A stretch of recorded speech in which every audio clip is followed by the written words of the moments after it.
Tuhan firman-Mu ajaib, kekal meski gunung menghilang.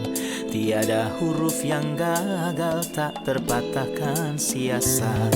Hidup seperti-Mu ya Allah, lebih dari emas. Aku bersaksi kitab-Mu, kitab yang suci. Mendengarkan firman-Mu, hibur hati yang luka. Terangilah langkahku kemanapun ku pergi. Biarkanlah firman-Mu berkuasa atasku. Ubahkanku, bebaskanku, ku mau menyenangkan-Mu. Tuhan firman-Mu ajaib, kekal meski gunungnya. Ubah dan bebaskan aku, mau menyenangkan-Mu. Shalom para pemirsa terkasih, saya menyambut setiap Anda dimanapun Anda berada dalam sebuah episode yang baru program studi harian Semua Kitab Suci, di mana kita mulai mengupas kitab Kejadian. Kitab Kejadian adalah kitab pertama di dalam Alkitab, kitab awal dalam Perjanjian Lama, kitab pertama dari Pentateuch, kitab Taurat Musa. Di episode sebelumnya kita berbicara tentang penulisnya, yaitu Musa. Musa menuliskannya sekitar tahun 1500 sebelum Masehi. Nama Genesis diambil dari terjemahan Septuaginta, terjemahan Perjanjian Lama dalam Yunani, yang dalam bahasa Ibrani memiliki makna pada mulanya, yang berasal dari 5 kata pertama dalam ayat pertama di dalam kitab ini. Sekarang perkenankan saya untuk menyambut tamu kehormatan di studio, seorang hamba Tuhan, Saudara Yosef Riyad. Selamat datang, Saudara Yosef. Terima kasih. Saya juga menyambut hadirin di studio, selamat datang. Saudara Yosef, hari ini kita akan mempelajari beberapa ayat pertama dari kitab Kejadian, yaitu pasalnya yang pertama. Namun sebelum membahasnya, kita akan melihatnya secara umum. Apa yang menjadi ciri khas pasal pertama dari kitab Kejadian ini? Sebagai contoh, apakah ada keajaiban terkait sajak 7 seuntainya atau berbagai angka yang menjadi ciri dari pasal ini? Sebenarnya pasal ini penuh dengan keajaiban. Izinkan saya menunjuk pada satu hal, abjad Ibrani memiliki 22 huruf. Tapi dalam pasal ini, ada satu huruf yang hilang. Hanya ada 21 huruf yang disebutkan. 21 huruf karena 3 kali 7. Ini salah satu bentuk septet. Benar. Jadi, huruf apa yang tidak muncul di dalam pasal ini? Huruf S. Apakah makna dari ilmu bahasanya? Para teolog tidak menjelaskannya, tapi saya punya buku berjudul Alphonse V. Elom tentang bahasa Ibrani yang ditulis oleh Dr. Muhammad Badr. Dia berkata huruf S berarti masnad. Mengapa huruf itu tidak muncul dalam pasal 1? Karena tentang penciptaan. Dalam karya penciptaan, Allah tidak tergantung pada apapun selain firman-Nya. Menurut firman. Tepat, dengan iman kita mengerti bahwa alam semesta diciptakan oleh firman Tuhan. Sama halnya ketika kita memperhatikan 10 perintah Allah. Di dalam 10 perintah Allah juga ada satu huruf yang hilang, huruf T. Huruf T menandakan apa? Ular. Allah ingin memperingatkan kita bahwa Dia memberi Adam dan Hawa satu perintah. Tapi dilanggar. Jadi waktu memberi kita 10 perintah, Allah memperingatkan kita mengenai tipuan dari si iblis. Kembali ke kitab Kejadian, huruf S betul-betul menghilang. Dan hanya ada 21 huruf dalam pasal pertama. Nama Allah disebut dalam bagian itu sampai pasal 2 ayat 3. Sebanyak 35 kali berarti 5 kali 7 kita menemukan septet mulai dari kata pertama dalam pasal. Saya sangat terkesan dengan yang Anda katakan, bahwa setiap huruf dalam Alkitab memiliki tujuan. Benar? Lalu ketika ada huruf yang tidak disebutkan, itu juga ada maksudnya. Benar. Allah tidak memerlukan bantuan ketika menciptakan. Benar. Waktu memberikan 10 perintah, Allah mengingatkan akan tipuan si iblis, si ular. Benar. Ini kitabnya Allah. Kitab Allah. Tidak ada tipuan yang dapat mendekati kitabnya Allah. Pada mulanya Allah menciptakan langit dan bumi. Bumi belum berbentuk dan kosong. Mari kita fokus pada ayat ini. Pada mulanya Allah menciptakan langit dan bumi. Apa kata kunci ayat ini dalam kaitannya dengan kitab Kejadian dan seluruh Alkitab? Sebenarnya ada keajaiban numerik dalam ayat ini. Ada banyak. Saya akan menyebutkan sebagian, tapi terima kasih kepada Evan Benin, seorang ilmuwan Rusia, yang meninggalkan Rusia dan berimigrasi ke Kanada. Dia menghabiskan waktu 50 tahun untuk meneliti keajaiban numerik yang ada di dalam Alkitab. Waktu mati, dia meninggalkan 40.000 halaman catatan. Kemudian diberikan kepada Dr. Spear di Kanada. Dia membacanya selama 2,5 tahun. Dia menemukan keajaiban yang luar biasa pada ayat pertama. Ayat pertama terdiri dari 7 kata dan 28 huruf. 4 kali 7 sama dengan 28. Dibaca dalam bahasa Ibrani, Bereshit, bara, Elohim, Ad, Hashimaim, Fat, Haaretz. Kita bisa baca bersama, pada mulanya Allah menciptakan langit dan bumi. Dalam kitab Ibrani juga begitu maknanya. Mari kita diskusikan hal ini, Saudara Yosef. Ayat ini ditulis dengan pengucapan Ibrani tapi Ya. hurufnya Arab. Oke, Bereshit, bara, Elohim, Had, Hashimaim, Fat, Haaretz. Jelas sekali ada 7 kata. Kalimat itu terdiri dari 7 kata dan 28 huruf. Kita perhatikan kata tengah A, T, At. Itu bukan sembarang huruf. Tapi huruf pertama dan akhirnya A dan Z. Atau bisa kita katakan alfa dan omega. Di sini A, T dalam bahasa Ibrani adalah huruf pertama dan akhir. Oke. Elohim ada 5 huruf. Ditambah At menjadi 7 huruf. Hashimaif terdiri dari 5 huruf. Tambah At jadi 7 huruf. Jadi total ada 28 huruf. ya, 7 kalimat. Kata Iya. tengah itu, ya, jika diambil kata yang sebelum atau sesudahnya akan menjadi 7 dan 7 huruf. ya. Mari kita lanjutkan. Oke, Bagian pertama yang merupakan kata benda dan subjek Ya. terdiri dari 14 huruf. ya, Predikatnya terdiri dari 14 huruf, 14 adalah 7 kali 2. ya. Jika kita beralih ke nama yang disebut ayat ini yaitu Ya. Allah, langit, dan bumi, ketika kata ini terdiri dari 14 huruf, 2 kali 7. Kita lanjutkan. Nilai numerik dari huruf-huruf dalam 3 kata ini yaitu Allah, langit, dan bumi adalah 777, 7 kali 111.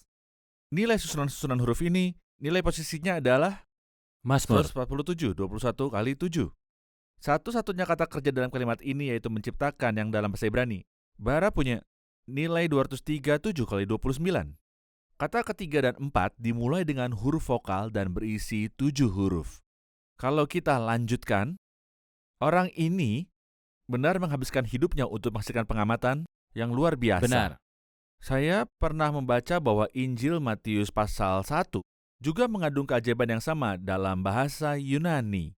Jadi, siapapun Jadi yang bisa yang membaca Perjanjian Lama dan Baru dalam bahasa aslinya Oke. bisa membuka harta Oke. karun ini. Seseorang pernah berkata untuk bisa menulis Injil Matius 1 dengan keajaiban numerik itu perlu waktu 100 tahun. Oke. Matius mengucukkan tak menuliskannya sendiri, tetapi orang-orang berbicara atas nama Allah, Tapi oleh tetapi oleh dorongan. dorongan Roh Kudus. Mari kita berbicara tentang keajaiban yang ada dalam ayat 1. Pada mulanya Allah menciptakan langit dan bumi. Benar. Kita telah membicarakan keajaiban numerik pada ayat yang pertama. Tentang frasa pada mulanya, kami ingin tahu apa maksud frasa pada mulanya ini. Apa beda kata mula dalam Injil Markus 1, Yohanes 1, dan 1 Yohanes 1? Frasa pada mulanya disebut 3 kali dengan arti yang berbeda-beda.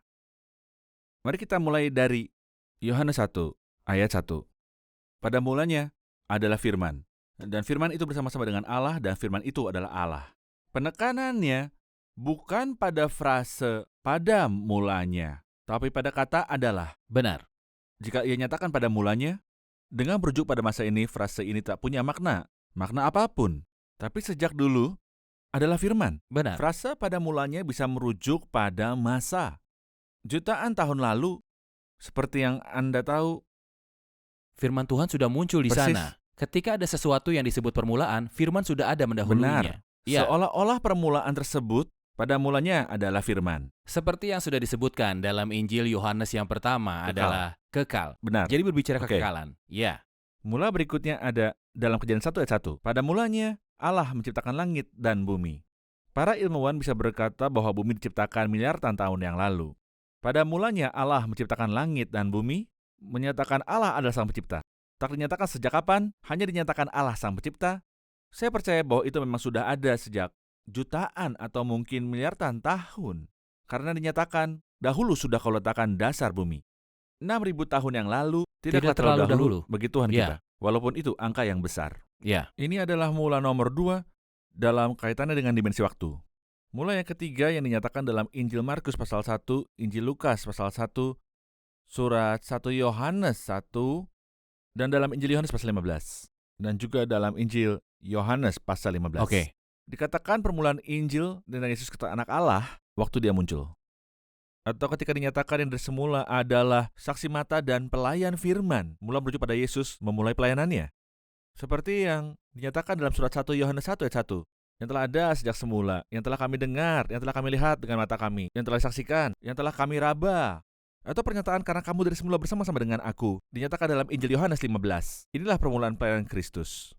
Jadi ada 3 permulaan, Oke. permulaan dalam Yohanes Injil pasal yang 1, pertama. pasal 1, permulaan dimensi waktu, Kejadian 1 ayat 1 pada mula menciptakan. Permulaannya, pelayanan Kristus di bumi seperti yang kita baca dalam Markus 1 ayat 1, Lukas 1, Yohanes 15, dan 1 Yohanes 1 ayat 1. Firman Tuhan itu sangat Benar. kaya. Kita baru sampai ayat pertama Alkitab. Air Benar. itu menjadi sungai. Aku tak dapat berjalan. Benar. Kita akan kembali lagi untuk menjawab pertanyaan dari hadirin.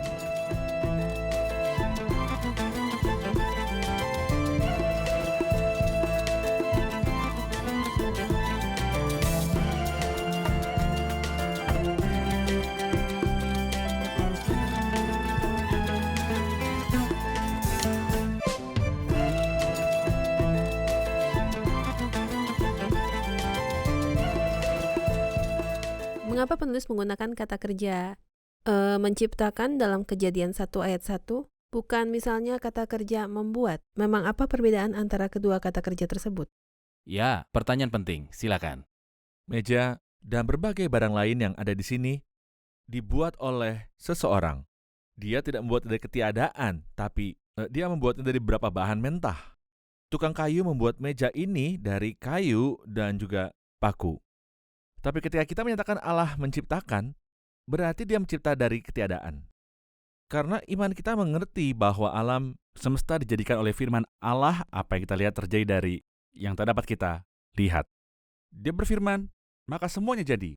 Dia memberi perintah, maka semuanya ada. Inilah arti kata dari menciptakan. Kata kerja ini muncul 3 kali di dalam pasal yang pertama. Dia ciptakan zat, ciptakan langit dan bumi. Ayat 21 dinyatakan kalau Allah menciptakan makhluk hidup. Dinyatakan bahwa dia menciptakan binatang-binatang laut yang besar. Di ayat 26 dia menciptakan roh. Allah ciptakan manusia ketika dia hembuskan nafas kehidupan dalam diri Adam. Ahli bahasa menyatakan bahwa kata menciptakan atau bara Ya. muncul sekitar 50 kali dalam Alkitab. Semuanya dikaitkan dengan penciptaan dari ketiadaan. Benar. Menciptakan dari ketiadaan, lebih mudah percaya pada penciptaan dari ketiadaan daripada percaya kalau alam semesta ini bisa tercipta dengan sendirinya begitu saja. Mereka berusaha menjelaskan alam semesta tercipta dengan sendirinya. Teori penciptaan yang paling terkenal adalah teori Big Bang atau ledakan besar. Teori ini mengatakan bahwa alam semesta memuai, berarti alam semesta memiliki sebuah permulaan. Lalu terjadi sebuah ledakan yang menyebabkan alam semesta memuai dan meregang. Tapi sekali lagi terkait pemuaian dan adanya sebuah permulaan ini, bukankah harus ada pencipta yang menciptakannya? Apakah alam semesta menciptakan dirinya sendiri? Teori evolusi mengaitkan penciptaan dengan bakteri, tapi itu juga tidak menjawab pertanyaan. Meskipun mereka katakan itu kuman atau sesuatu yang lain, pertanyaannya tetap sama. Siapa yang menciptakan sumber kecil itu sehingga kita bisa mempercayai teori itu? Mari ikuti argumen mereka sampai akhir. Mereka tidak menjawab kembali pertanyaan tentang apa yang membuat sumber kecil itu menjadi ada. Tak mungkin dari ketiadaan. Jika kita menghilangkan Allah dari penciptaan, kita tidak akan meraih kesimpulan apapun. Karena hanya Allah yang menciptakan sesuatu dari ketiadaan. Ya. Siapapun yang menghilangkan Allah dalam penciptaan seolah-olah berkata tidak ada. Yang tercipta dari ketiadaan adalah sebuah hal yang aneh dan tentu saja tidak masuk akal. Ya. Iman yang sederhana adalah mempercayai bahwa Allah yang menciptakan semesta. Bagaimana mungkin alam semesta yang luar biasa teratur ini bisa menjadi ada secara kebetulan? Lalu Secara terjadi acak. ledakan yang besar. Faktor kebetulan yang membuat ada. Barang siapa yang berkata bahwa alam semesta yang diciptakan dengan ketepatan ini merupakan hasil dari ledakan besar, sama saja mengatakan ada ledakan di sebuah percetakan. Lalu semua huruf bertebaran dan secara kebetulan membentuk sebuah kamus. Semesta ini luar biasa. Jadi bagaimana alam semesta yang luar biasa ini terjadi dari sekedar sebuah ledakan besar? Pasti Bagaimana ada bisa? pencipta di balik alam semesta yang besar Pasti ini. ada dalangnya. Iya. Pada mulanya Allah menciptakan langit dan bumi. Bumi belum berbentuk dan kosong. Mari kita kembali ke ayat pertama. Allah menciptakan langit dan bumi. Benar. Bagaimana nama Allah muncul dalam bahasa Ibrani dalam ayat ini? Elohim. Elohim adalah nama jamak. Im adalah bentuk jamak. Jadi, kata Allah dalam bentuk jamak, sementara kata kerja menciptakan bara dalam bentuk tunggal. Dalam aturan tata bahasa Ibrani, jika nama berbentuk jamak, maka kata kerjanya harus berbentuk jamak juga. Dalam bahasa Arab, kata kerja dan subjek bisa berbeda. Bahasa Ibrani tidak mungkin. Seharusnya jamak dengan arti mereka menciptakan. Di sini, penciptanya hanya satu. Allah dalam bentuk jamak, tapi Esa dalam kejamakannya. Oke. Allah adalah Esa, ya, dialah pencipta. Tapi Allah itu jamak karena dia berkata Elohim. Ini tanda yang muncul paling awal atau tanda pertama tentang Tritunggal dalam Alkitab, yang nantinya akan terlihat jelas dalam seluruh isi dari Alkitab, baik dalam Perjanjian Lama atau Perjanjian Baru. Kami mengingatkan kepada para pemirsa pada satu ayat yang tertulis dalam kitabnya Yesaya 48 ayat 16. Ya, nanti kita kupas ayat ini. Sebagai contoh, waktu Allah berkata, baiklah kita jadikan manusia Ya, menurut gambar dan rupa ini kita. jelas sekali. Allah dalam bentuk tunggal, Elohim, dan kata kerjanya jadikan dalam bentuk jamak. Orang akan berkata bahwa Allah menggunakan Permuliaan. bahasa permuliaan. Mhm. Allah yang agung berbicara dalam bahasa permuliaan. Apakah ada bentuk pemuliaan dalam bahasa Ibrani? Sama sekali tidak ada. Allah sering berbicara dalam bentuk tunggal. Akulah Allah yang Maha Kuasa, hiduplah di hadapanku dengan tidak bercela. Allah tidak menikahkan dirinya ketika ia bicara dengan Abraham. Jika tidak, mengapa Allah tidak berkata pada Abraham, kami Allah-Allah yang agung? Atau ketika kita baca kitab Kejadian pasal 3, sesungguhnya manusia itu telah menjadi seperti salah satu dari kita. Ini bukan pemuliaan, Ya, ini sama sekali bukan. Allah berbicara dan ini adalah sebuah wahyu langsung tentang kesatuan dan trinitas yang dinyatakan dalam kata-kata pertama di Alkitab. Menciptakan dalam bentuk tunggal, tapi bentuk tunggal ini sebuah kesatuan. Keesaan dalam kejamakan, kejamakan itu benar. dalam keesaan. Benar. Benar. Pada mulanya Allah menciptakan langit dan bumi. Tapi ayat 2 dimulai bumi belum berbentuk dan kosong. Belum berbentuk dan kosong merujuk pada apa? Izinkan saya sampaikan dua hal. Pertama, langit nyatakan dalam bahasa Ibrani dengan dua bentuk hasemain. Kita tahu ada langit di mana ada burung, bintang, lapisan atmosfer yang berbeda, dan kemudian tingkat yang ketiga dari surga. Yang dikunjungi Ya, Paulus. benar. Dikunjungi Paulus. Ya. Itulah tiga tingkat langit yang dinyatakan dalam Alkitab. Adapun bumi belum berbentuk dan kosong. Kata yang digunakan dalam bentuk lampau dan dalam bahasa Ibrani juga diterjemahkan dalam bentuk lampau juga. Benar. Saya pikir ini juga cocok dengan fakta ilmiah dan realitas segala sesuatunya. Mengapa bumi belum berbentuk dan kosong? Karena kitab Yesaya 45 ayat 18 menyatakan ia menciptakannya. Bukan supaya kosong, tetapi ia membentuknya untuk didiami.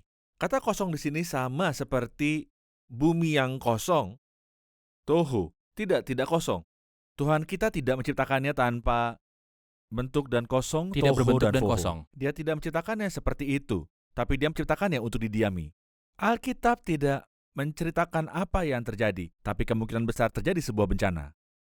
Banyak penafsir yang berpendapat bahwa bencana itu merujuk pada kejatuhan iblis yang dinyatakan dalam kitab Yesaya 14 dan dia menghancurkan bumi. Oke. Kesimpulan itu bukan tidak mungkin, namun kita tidak memiliki pernyataan yang kuat sampai bisa berkata inilah kebenaran. Sebuah bencana pasti telah terjadi, karena tidak mungkin Tuhan menciptakan sesuatu tanpa bentuk dan kosong. Allah benar-benar terorganisir luar biasa dan pandai merancang. Tak mungkin dia ciptakan kekacauan dan kebingungan. Memang, ini adalah hasil bencana besar yang kemungkinan disebabkan kejatuhan iblis. Oke, kita harus mengatakan bahwa ada penafsiran yang lain Ya. mengenai ayat yang itu juga. Tepat. Ada juga yang mengatakan tentang teori bumi muda, bahwa Benar. bumi baru berusia sekitar 6.000 tahun saja, tapi tidak sesuai dengan ayat, dahulu sudah kau letakkan dasar bumi. Benar. Juga kita tegaskan bahwa sekalipun ada penciptaan sebelum pembaharuan bumi, sama sekali belum ada manusia. Benar. Manusia baru muncul pada hari ke-6, seperti yang dikatakan pada Alkitab di pasal yang pertama. Tapi kemungkinan memang sudah ada ciptaan sebelum adanya langit dan bumi. Dan bumi merupakan hasil dari bencana besar yang terjadi.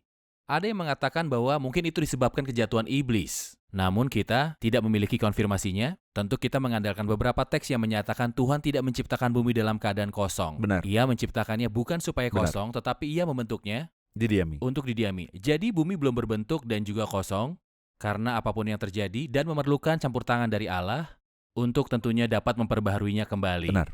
Kita akan kembali untuk menjawab pertanyaan dari para hadirin.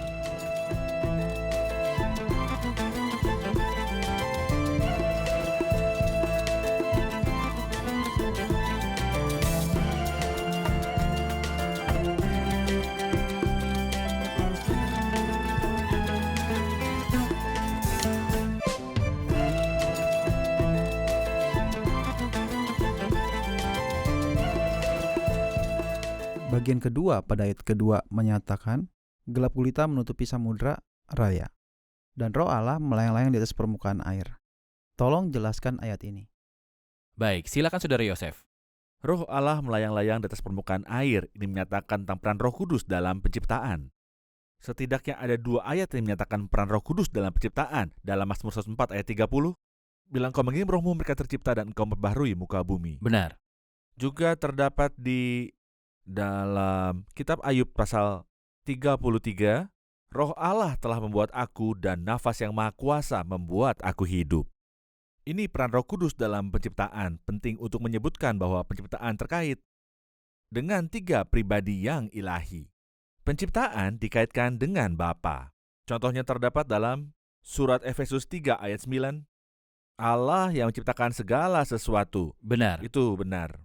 Atau dalam surat Ibrani 2 ketika Allah menyatakan, Sebab sesuai. sebab memang sesuai dengan keadaan Allah yang baginya dan olehnya segala sesuatu dijadikan. Penulis juga merujuk pada Bapa yang membawa banyak orang kepada kemuliaan.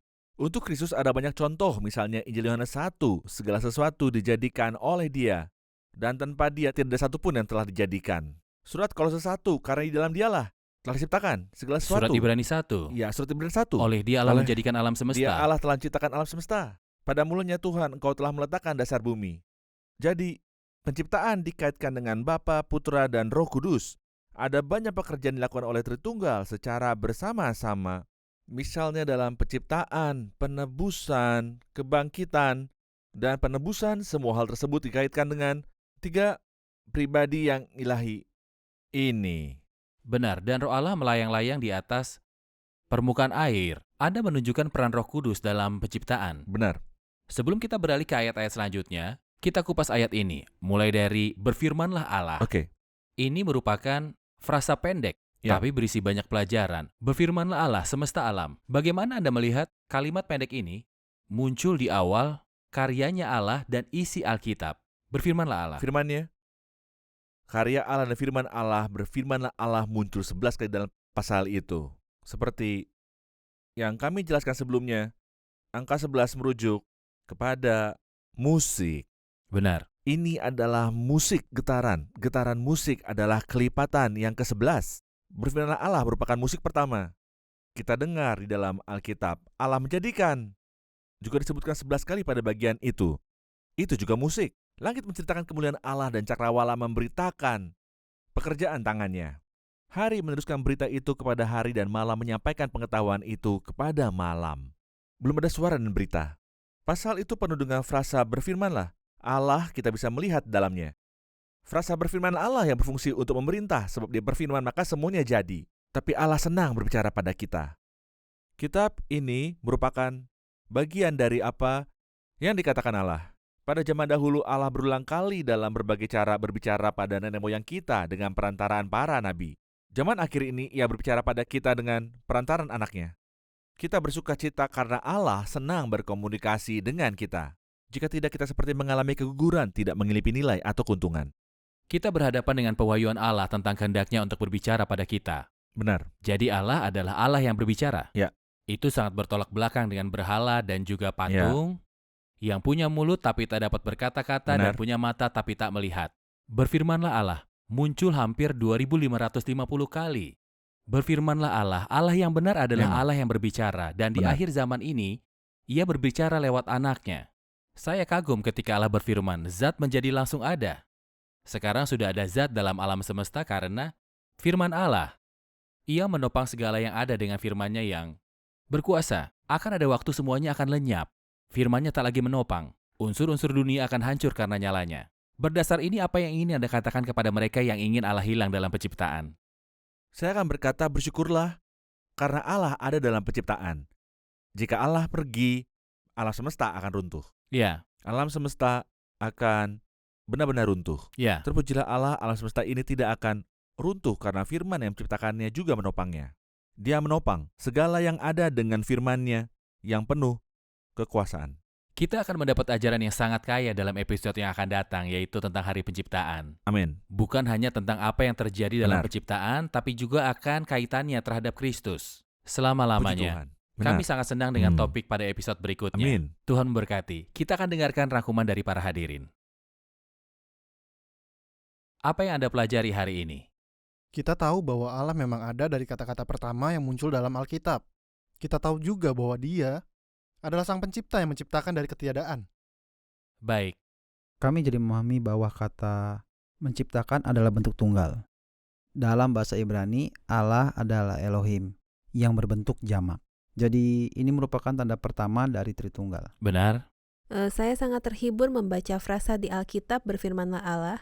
Allah suka menyatakan dirinya dan berkomunikasi kepada kita semua. Dia Allah yang berbicara, bukan berhala yang punya mulut tetapi tidak mampu berkata-kata. Kini ia berbicara melalui anaknya. Terima kasih, Tuhan memberkati. Tuhan memberkati Anda, Saudara Yosef. Pemirsa terkasih, wahyu Allah yang sejati dalam kitab yang bisa dipercaya ini menyatakan, pada mulanya Allah menciptakan langit dan bumi. Allah adalah Sang Pencipta. Siapa yang menciptakan berhak untuk memiliki karya-karyanya. Setan berusaha begitu keras untuk menghapus kata-kata ini dari pikiran manusia, khususnya dalam pembukaan kitab Kejadian, dari ayat 1-11, setan seolah-olah ingin menghapus dari pikiran manusia bahwa Allah berhak untuk memiliki dunia.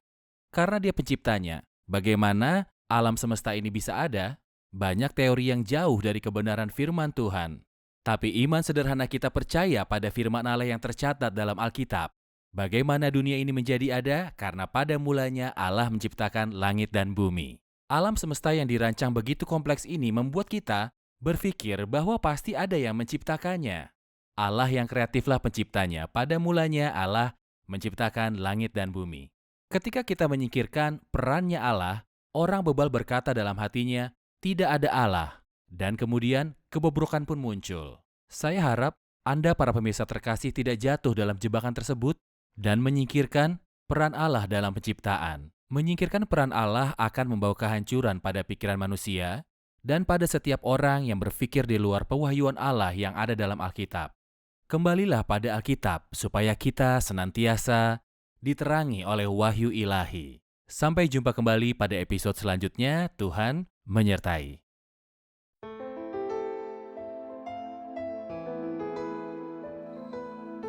Tuhan firman-Mu ajaib, kekal meski gunung menghilang. Tiada huruf yang gagal, tak terpatahkan sia-sia. Hidup seperti-Mu ya Allah, lebih dari emas. Aku bersaksi kitab-Mu, kitab yang suci. Terdengarkan firman-Mu, hibur hati yang duka. Terangilah langkahku kemanapun ku pergi. Biarkanlah firman-Mu berkuasa atasku. Ubahkanku, bebaskanku, ku mau menyenangkan-Mu. Tuhan firman-Mu ajaib, kekal meski gunung. Ubah dan bebaskan aku.